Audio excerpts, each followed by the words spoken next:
Hello everyone, কেমন আছো তোমরা? আশা করি তোমরা সবাই ভালো আছো। Welcome to my Facebook page. তো কাবাব তো আমরা অনেক রকমের খেয়ে থাকি, ফিশ বলো, চিকেন বলো, মাটন বলো। তো কালকে আমি বানিয়েছিলাম হলো সোয়া কাবাব। হাজব্যান্ড অফিস থেকে আসার কিছুক্ষণ আগে আমি বানিয়েছিলাম তাকে, যাতে আমি গরম গরম গরম ওকে পরিবেশন করতে পারি। সোয়া তো আমি খেতে পারি না, কিন্তু হ্যাঁ বানাই সবার জন্য। এ দেখো আমি কী কী দিয়ে দিলাম এখানে: পেঁয়াজ, রসুন, আদা, আর তোমরা ইচ্ছা করলে ধনেপাতা দিতে পারো। এটাকে ফাইন পেস্ট করতে লাগে না, একটুখানি টেক্সচার রাখতে লাগে, নাহলে ওইটা বাটার মতন হয়ে যায়। তো এখানে দিয়ে দিলাম আমি বেসিক কয়েকটা মশলা: নুন, হলুদ, জিরে গুঁড়ো, ধনে গুঁড়ো, আর একটু আমার কাছে আমচুর পাউডার ছিল না, তাই আমি আমচুর পাউডার জায়গায় চাট মশলা ইউজ করলাম। আর হ্যাঁ, আমি একটু লঙ্কা গুঁড়ো দিয়েছিলাম। এ দেখো আমি এখানে চাট মশলা দিয়ে দিয়েছি। তোমরা তোমাদের যার কাছে আমচুর পাউডার থাকবো নিশ্চয়ই আমচুর পাউডারটা দিও, তবে টেস্টে কোনো হেরফের হয় না, টেস্টটা ভালোই হয়েছিল।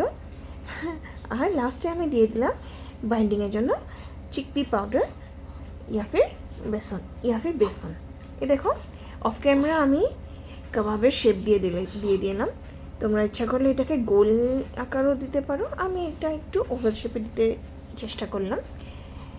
আর এখন অফ ক্যামেরায় করলাম এটা, অ্যাকচুয়ালি বারবার ছেলেটা এসে আমাকে একটুখানি দিকদারি করতেছিল, সে আর এটাকে আমি রেকর্ডিং করতে পারলাম না। এখন আমি এটাকে একটুখানি শ্যালো ফ্রাই করে দেব। তোমরা ইচ্ছা করলেন যাদের কাছে এয়ার ফ্রায়ার থাকে তারা একটু বেশি হেলদিয়ার ভার্সন খেতে ইচ্ছা করলে ওইটা এয়ার ফ্রায়ার করে নিতে পারবে। আমি এটাকে শ্যালো ফ্রাই করে নিলাম। দোনো পিঠ একটু হালকা লাল করে ভেজে নিলাম। এটা অ্যাকচুয়ালি বাইরের থেকে ক্রিস্পি হয় আর ভেতর থেকে অনেকটাই নরম হয়ে থাকে। এই দেখো দোনো পিঠ আমি লাল লাল করে ভেজে নিলাম। এভাবে আমি সব কাবাবগুলি ভেজে নেব। আর জানো তো, হাজব্যান্ডকে যখন আমি এটা গরম গরম সার্ভ করলাম, হাজব্যান্ড খেয়ে খুব খুশি হয়েছিল, বলেছিল টেস্টি হয়েছে।